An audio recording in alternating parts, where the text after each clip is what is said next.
while we give you advice and tips on business matters and matters of the heart for busy executives. And now, Katrina and Edward. Hello, hello, hello. This is Katrina Brittingham, your business consultant and Doctor the Real Deal Love, your love coach. Hello, hello, hello. So we are entering in our seventh season and our third season together, Dr. Love. Can you believe it? Wow, wow. Can you imagine that? Back to school, back to work, back to business. Back to business. Back to Yes, indeedy. business. Back to the basics. Yes, indeedy. Yes, back to love. I love it. Back to the basics, back to love. Yes, indeedy. And it's Yes. time. Yes. Yes, yes, yes. Although I would say when I gave myself this vacation, I was like, oh, it's just going to be so much time, but it flew by. And next thing I knew, I was like, wait a minute, I only have 2 weeks left. So, 9/11, here it is. yes. But it's all good because you do need to have a break. Having that balance, work-life balance, Hmm. really makes a difference. As you can see, I'm nice and refreshed. Um, Yes, yes. Yeah, you look good too. That's a great thing. Thank you. So we are going to talk about another change that has been happening over the summer and also uh, in the fall that has been happening, and it is adjusting to the hybrid workplace.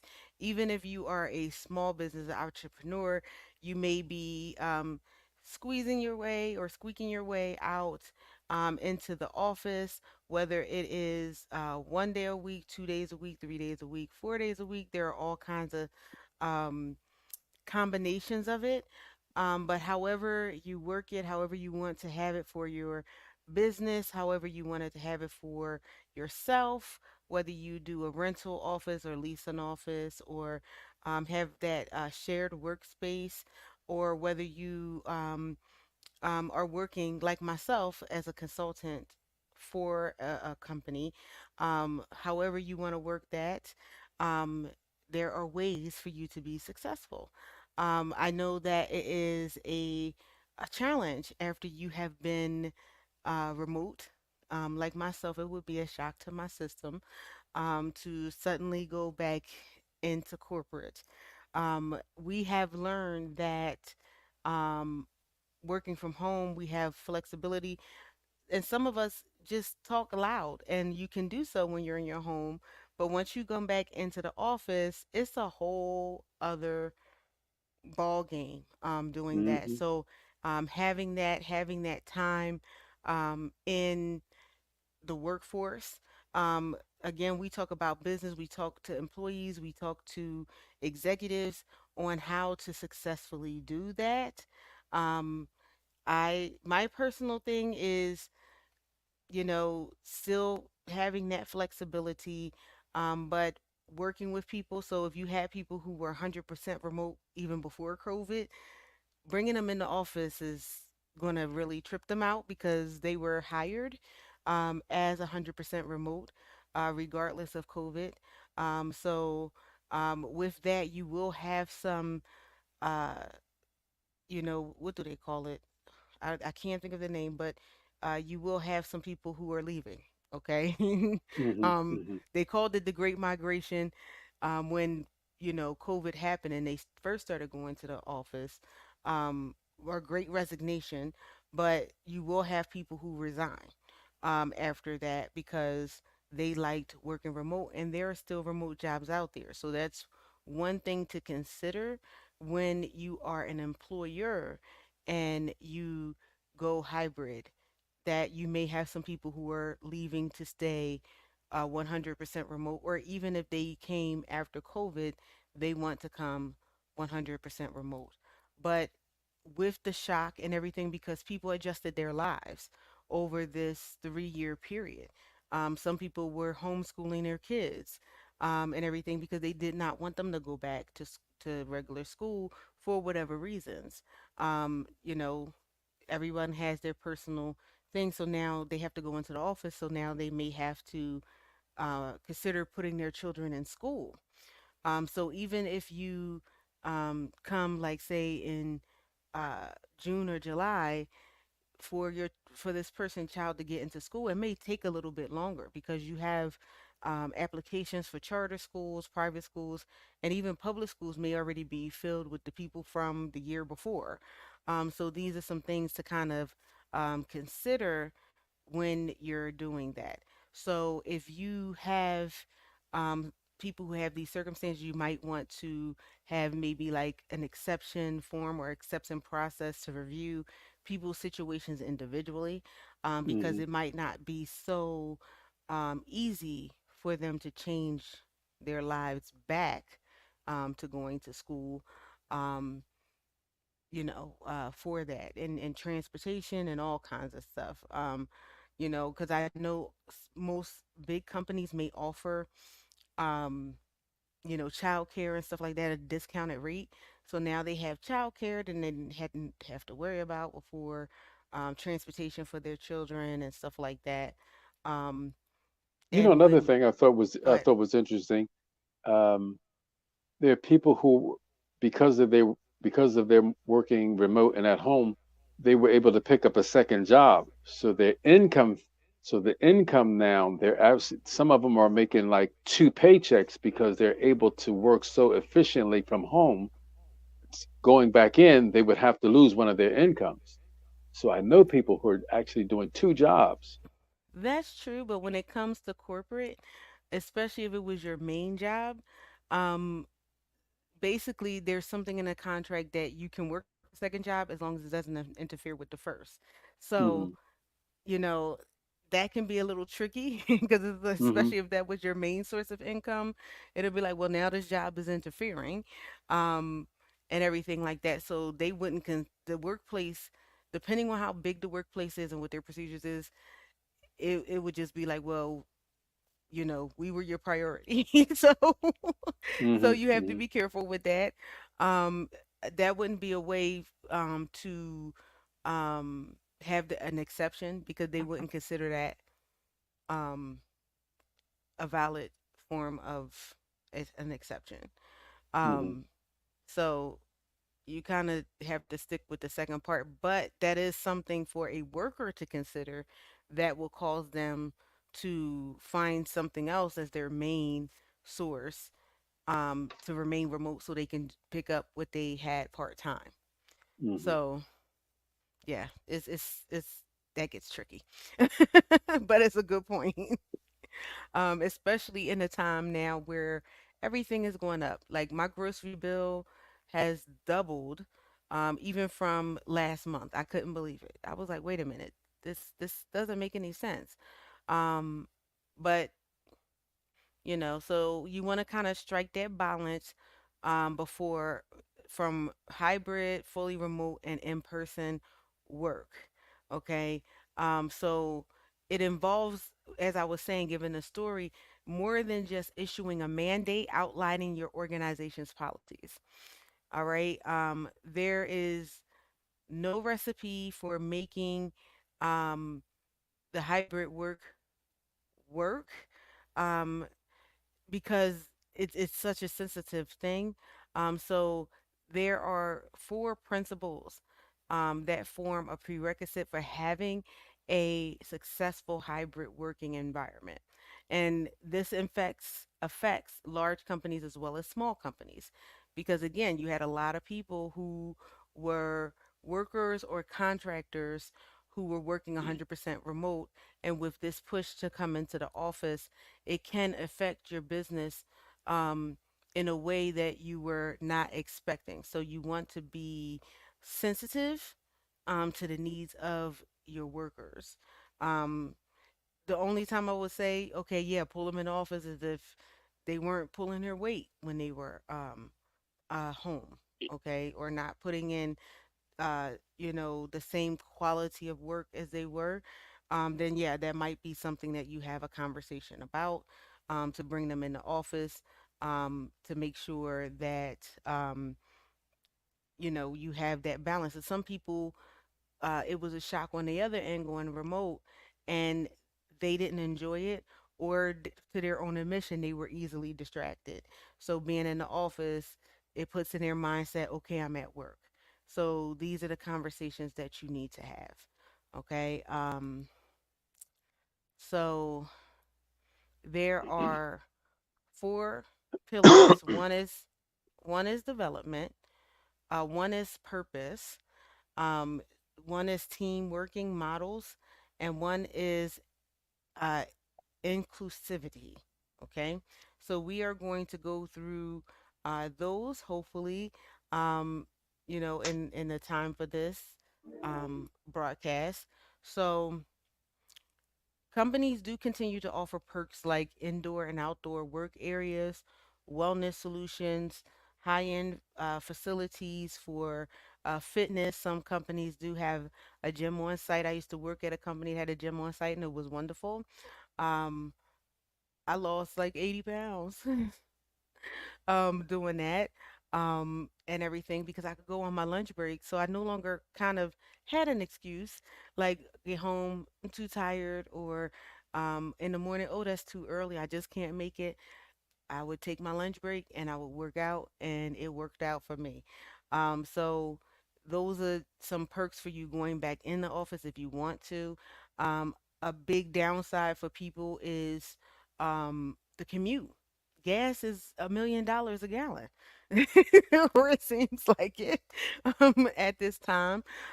So that is an expense that people have grown accustomed to not having because um, I can make my gas tank last for longer than I ever thought I could, because I'm not moving it as much. Hmm. Okay.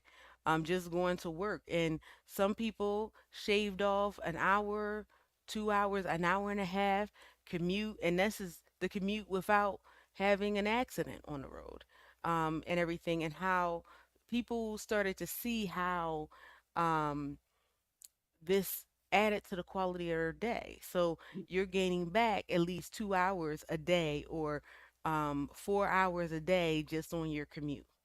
Okay, or more, because some people were taking a train, and sometimes it takes longer than that to get back and forth to work. So without having that hassle, you came in the morning, you signed on, got dressed, maybe had been business on the top, party on the bottom, and everything like that. But you went to work, and when you signed off of your computer, you were already home. Um, that's a big deal because you can immediately start working, not having that road rage situation going on. I know for myself, commuting, um, was an ordeal for a lot of the companies that I worked at because I was traveling at least an hour going in, and that's like again if traffic was good, but if it was raining, if it was snowing, that puts more on that commute and everything like that. I used to travel to a place where um, it was no water, but every time it rained, like we weren't near a river or anything, but every time it rained, the road would flood out, the exit would flood out. So those kind of things, you can mess your car up. They always say don't run over the water because you never know how deep it is, and actually seen people's cars start floating. Hmm. So those are the things that people have to consider. So are your perks commute worthy? Are you, am I like, okay, I'll take this commute to get this perk that's in the office. Um, that's something for people to do. So, um, one of the things that you need to focus on rather than what days of the week people return to the office, instead provide employees clarity on the type of workplace experience that best aligns with their specific role and career progression. I cannot speak. Um, so, um, you have to consider things like a lot of companies are now having hotel space where you don't have a set desk, but you have to select the place that you want to that's available. Um, So is that the most convenient and elaborate? How is your space? Is it open space? What type of work are they doing? Are they working for you, but maybe for a client of yours? What type of work are they doing? Do they have um, security issues, PHI?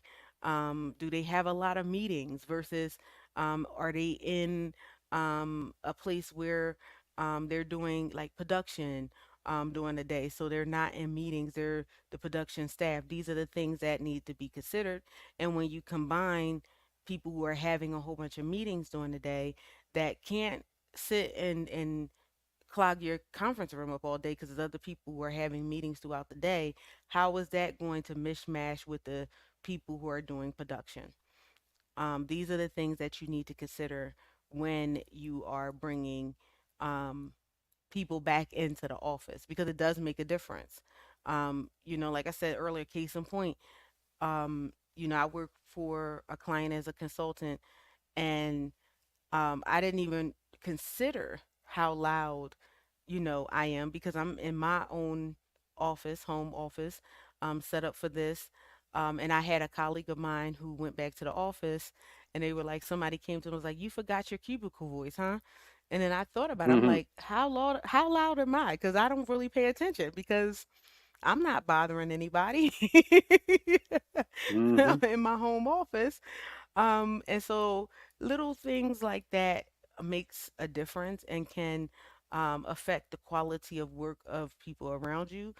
So do you have quiet spaces where the people who do that can do those types of things as far as the production where they can be quiet and maybe an area where people who have a lot of meetings and have learned to use their volume at a different level Hmm. can Your do it inside because voice. yes, because now if you're whispering and you have a client that you're not on site for, but you're at the office location, now they're like, I can't hear you, you're talking too low. So it's just a different situation altogether. So those are the things that you need to consider too, the quality of work. Um, so right now, the global workforce suggests about 65%, a 65% hybrid plan or a mix of remote and office work. This is to go with trying to be a little more flexible. Some people do like working from home. Some people like the combination, like they like want to collaborate and network to grow within the company.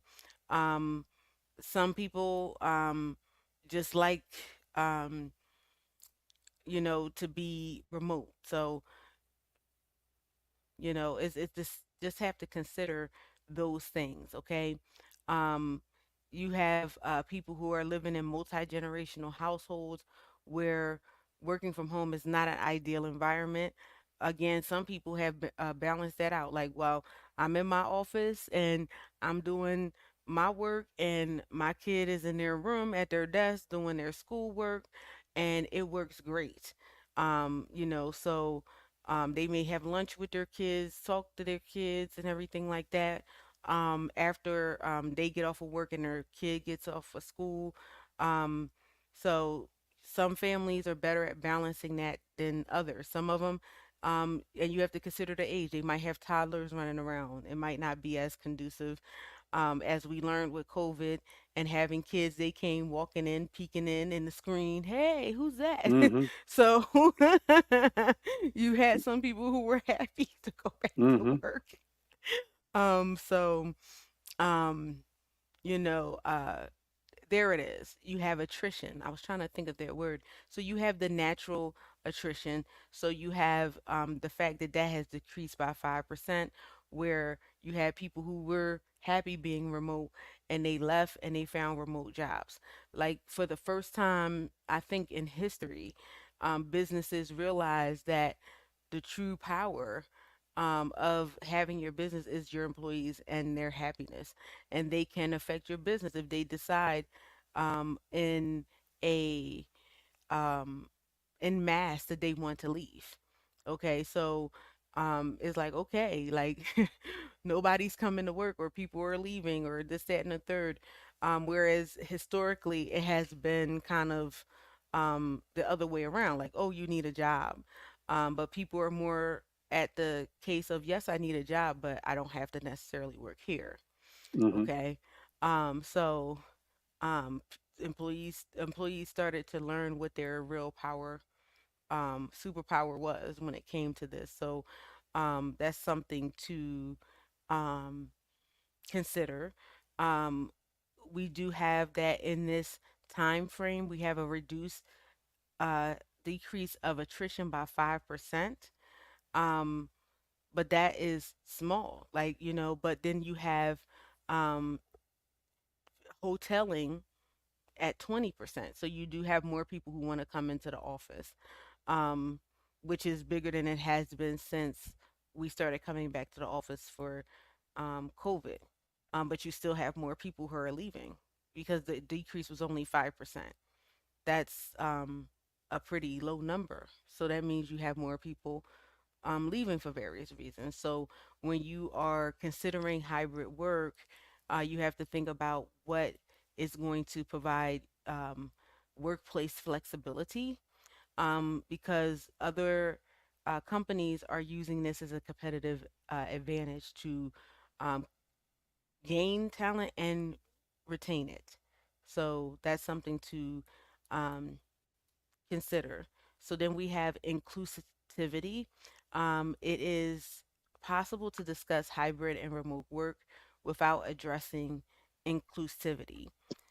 All workers must operate on a level playing field, regardless of whether you're working in person, fully remote, or hybrid. What that means is if I'm working and I'm working hard, we should be at a level playing field. And if I am fully remote and say I'm on the same team and I'm a top player, I should be able to get the bonuses or the raises or um, the promotions, not the Hmm. one that just happens to be in someone's face, or full time, or somebody who's hybrid and is in the office um you know 3 days out of the week. Okay, so you have to make sure that there is not a proximity bias, like just because I'm in your face, am I a quality worker? That's what we need to Hmm. look at. Is your quality worker um in a remote position? Okay. Um, and again, you consider it with the type of work, because some work you may have to be face to face, but we have learned through COVID that some things that we consider traditionally face to face, you don't have to be face to face for. So that's a consideration as well when you're having that mixture of a hybrid workplace, um, which includes in-person remote work and hybrid, which is the hybrid is part-time. And because I have to be clear on this, you have a hybrid workplace where you have those three options, but then you have a hybrid position where you're part-time in the office and part-time at home. So um, you have to speak to your managers about that, um, because sometimes there is a bias where they feel like the people who work from home is not working as hard, but are the numbers saying that? Like, Hmm. are they exceeding the goals, and everything? And you have a worker who may be an average or mediocre worker, but because they're in front of your face, now they're Hmm. getting the rewards of that. All right, so I cannot believe it. We do actually have a minute left in the half an hour. We transitioned into the half an hours coming in.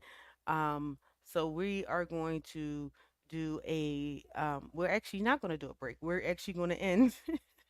I have to monitor Nick, because now I have to adjust and everything like that for the program. But we will come back next week. We will have another topic for us.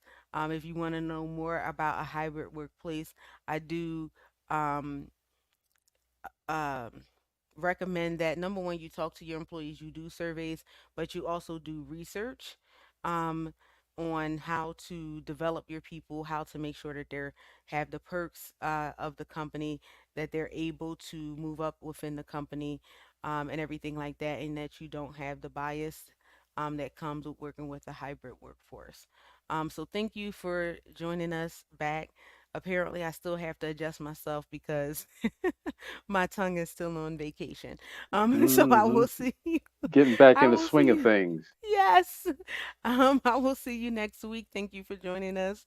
Bye bye. Thank you for joining us for another episode of High Tea with Me. To be a sponsor or a guest, contact us at info@ventureready.net. Thank you again, and